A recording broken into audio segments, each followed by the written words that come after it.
APPSC group 2 ప్రిపరేషన్లో ఉన్నారా? అయితే ఇండియన్ అగ్రికల్చర్ సిలబస్ చూస్తే కొంచెం కంగారుగా ఉంటుంది కదా. కానీ అనవసరమైనవన్నీ చదివి టైం వేస్ట్ చేసుకోవద్దు. ఈ విశ్లేషణలో మనం ఎగ్జామ్లో రిపీటెడ్గా వచ్చే ప్యాటర్న్స్ని డీకోడ్ చేసి తక్కువ కష్టంతో ఎక్కువ మార్కులు ఎలా కొట్టాలో చూద్దాం. ఇక మొదలు పెడదామా? ఈ సిలబస్ చూశాక చాలా మందికి అసలు ఎక్కడ మొదలుపెట్టాలో ఏది వదిలేయాలో తెలియక కన్ఫ్యూజ్ అవుతారు. మీ ఫీలింగ్ నాకర్థమవుతుంది. కానీ కంగారు పడకండి. ఈరోజు మనం ఈ ప్రాబ్లంకి ఒక క్లియర్ స్ట్రాటజిక్ సొల్యూషన్ కనుక్కోబోతున్నాం. ఇదిగోండి, ఇదే మన secret weapon, APPSC agriculture algorithm. ఇది కేవలం ఒక చార్ట్ కాదు, మీ ప్రిపరేషన్ను కరెక్ట్ ట్రాక్లో పెట్టే ఒక స్ట్రాటజిక్ ఫ్రేమ్వర్క్. ఈ 4 భాగాలను మనం అర్థం చేసుకుంటే చాలు, అనవసరమైన టాపిక్స్ పక్కన పెట్టి మోస్ట్ ఇంపార్టెంట్ ఏరియాలపైనే ఫోకస్ చేయొచ్చు. దీనివల్ల మన టైం సేవ్ అవడమే కాదు, మార్కులు కూడా ఈజీగా పెరుగుతాయి. సరే, మన అల్గోరిథంలో మొదటి భాగానికి వెళ్ళిపోదాం. ఏపీపీఎస్సీ ఎగ్జామ్స్లో అగ్రికల్చరల్ ఇన్స్టిట్యూట్స్, వాటి హెడ్ క్వార్టర్స్ మీద ప్రశ్నలు రావడం చాలా కామన్. ముఖ్యంగా వాటి లొకేషన్స్ చాలా ఇంపార్టెంట్. ఈ స్లైడ్లో ఒక ఇంట్రెస్టింగ్ విషయం ఉంది. చూడండి, ఇక్కడ కొన్ని ఇంపార్టెంట్ బోర్డులు, వాటి హెడ్ క్వార్టర్స్ ఉన్నాయి. టీ బోర్డ్ అంటే కోల్కతా, కాఫీ బోర్డ్ అంటే బెంగళూరు.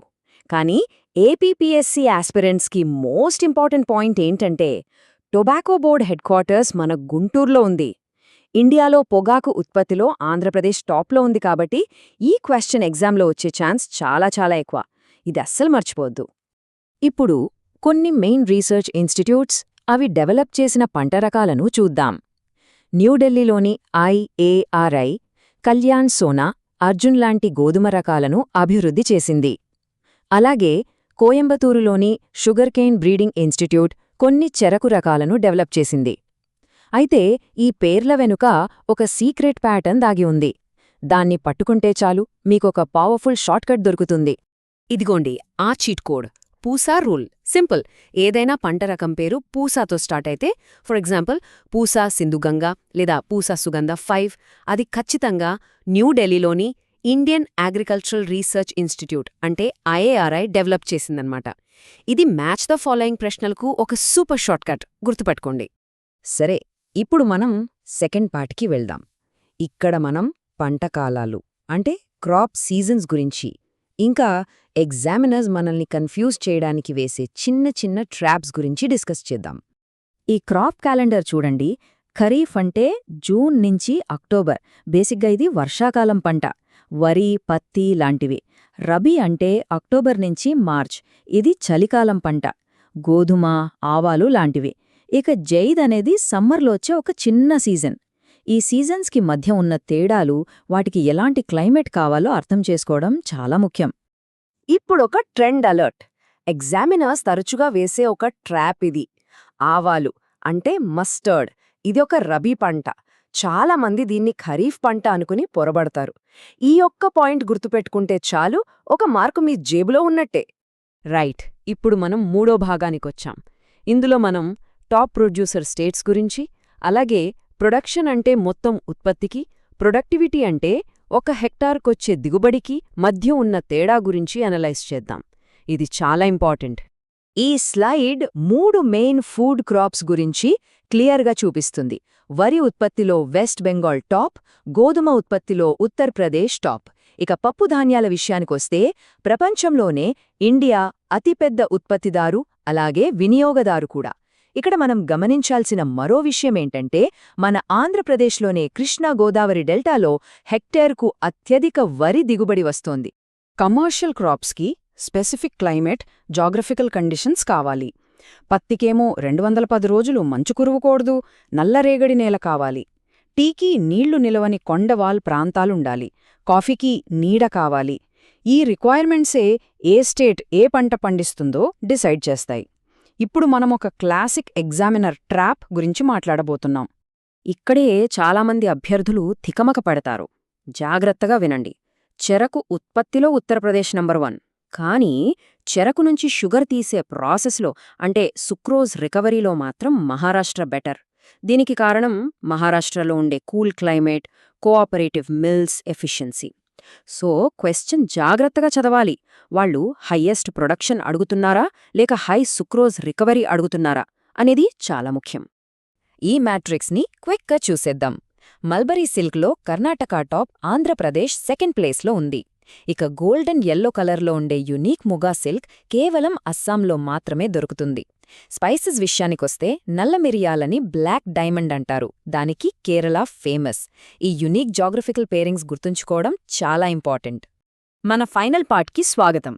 ఇందులో మనం స్పెసిఫిక్ పంట రకాల గురించి, ఇంకా డిజీజెస్, న్యూట్రియంట్ డెఫిషియన్సీస్ మధ్య ఉన్న తేడాల గురించి చర్చిద్దాం.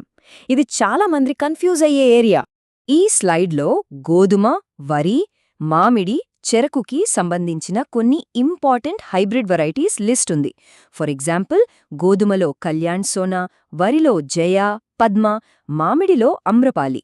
ఈ పేర్లు గుర్తుపెట్టుకోవడం చాలా అవసరం, ఎందుకంటే ఇవి డైరెక్ట్గా క్వశ్చన్లుగా వస్తాయి. ఇక్కడొక పెద్ద ట్రాప్ ఉంది. చాలా జాగ్రత్తగా వినండి. ఎగ్జామ్స్లో మామిడి వెరైటీస్ లిస్ట్లో లలిత్ అనే పేరిస్తారు. కానీ లలిత్ అనేది మామిడి కాదు, అది హై యీల్డింగ్ జామ రకం. లక్నోలోని CISH దీన్ని డెవలప్ చేసింది. ఈ చిన్న డీటెయిల్ మిమ్మల్ని వందల మంది కంటే ముందుంచుతుంది. ఇప్పుడు డిసీజెస్కి, న్యూట్రియంట్ డెఫిషియన్సీస్కి మధ్య ఉన్న తేడా చూద్దాం. గోధుమలో వచ్చే రస్ట్ అనేది ఒక ఫంగల్ డిసీజ్. కాని వరిలో వచ్చే ఖైరా అనేది జబ్బు కాదు, అది జింక్ లోపం వల్ల వస్తుంది. దీన్ని జింక్ సల్ఫేట్ స్ప్రే చేసి కంట్రోల్ చేయొచ్చు. ఈ డిఫరెన్స్ అర్థం చేసుకోవడం చాలా కీలకం. అసలు పాయింట్ ఏంటంటే, ఈ తేడా మనమెందుకు తెలుసుకోవాలి? ఎందుకంటే స్టేట్మెంట్ 1 అండ్ 2 లాంటి కాంప్లెక్స్ క్వశ్చన్లలో ఒక స్టేట్మెంట్లో డిజీజ్ గురించి, ఇంకో స్టేట్మెంట్లో దానికి కారణం గురించి ఇస్తారు. ఫర్ ఎగ్జాంపుల్, ఖైరా ఒక ఫంగల్ డిజీజ్ అనిస్తే ఆ స్టేట్మెంట్ తప్పు. ఈ చిన్న తేడాను పట్టుకోగలిగితేనే మీరు కరెక్ట్ ఆన్సర్ ఇవ్వగలరు. అగ్రికల్చరల్ రెవల్యూషన్స్ని ఒక్కసారి క్విక్గా రివైజ్ చేద్దాం. గ్రీన్ రెవల్యూషన్ అంటే ఫుడ్ గ్రెయిన్స్, వైట్ రెవల్యూషన్ అంటే మిల్క్, యెల్లో అంటే ఆయిల్ సీడ్స్, గోల్డెన్ అంటే ఫ్రూట్స్ అండ్ హనీ. ఈ కలర్స్ని, వాటి ప్రాడక్ట్స్ని మ్యాచ్ చేయడం చాలా ముఖ్యం. సరే, ఇప్పటివరకు మనం నేర్చుకున్న 4 భాగాలను కలిపి ఎగ్జామ్ హాల్లో మనం వాడగలిగే ఒక పవర్ఫుల్ ఎలిమినేషన్ స్ట్రాటజీని ఇప్పుడు చూద్దాం. ఇదే మన ఫైనల్ ప్లేబుక్. IFTH లాజిక్ని వాడి ఆన్సర్స్ని ఎలా రాబట్టొచ్చో చూద్దాం. ఉదాహరణకు, క్వశ్చన్లో పంటకి ఎక్కువ నీరు నిలిచి ఉండాలి అనుందనుకోండి. అప్పుడు ఆన్సర్ ఖచ్చితంగా తూర్పు భారతదేశం లేదా పశ్చిమ తీరానికి సంబంధించి ఉంటుంది. ఒక డిజీజ్ని జింక్ సల్ఫేట్తో కంట్రోల్ చేస్తారనుంటే అది 100% వరిలోనే ఖైరా వ్యాధే అయ్యుంటుంది. ఒక క్రాప్ వెరైటీ పేరు పూసాతో స్టార్ట్ అయితే దాన్ని డెవలప్ చేసింది న్యూఢిల్లీలోని IARI. ఈ లాజిక్తో మీకు ఆన్సర్ తెలియకపోయినా సరే కరెక్ట్ ఆప్షన్ని ఈజీగా ఎంచుకోవచ్చు. చివరిగా ఈ పవర్ఫుల్ ఐడియాని గుర్తుంచుకోండి. జాగ్రఫీ మీద గ్రిప్ సాధిస్తే అగ్రికల్చర్ని రివర్స్ ఇంజనీర్ చెయ్యొచ్చు. పంటలకు ఎలాంటి క్లైమేట్, ఎలాంటి నేలలు కావాలో మీకు తెలిస్తే చాలు, ఏ రాష్ట్రంలో ఏ పంట పండుతుందో ఈజీగా గెస్ చేయగలరు. ఈ స్ట్రాటజీతో మీరు ఇండియన్ అగ్రికల్చర్ అనే ఛాలెంజ్ని ఖచ్చితంగా అధిగమించగలరు. మీ ప్రిపరేషన్కి ఆల్ ది బెస్ట్.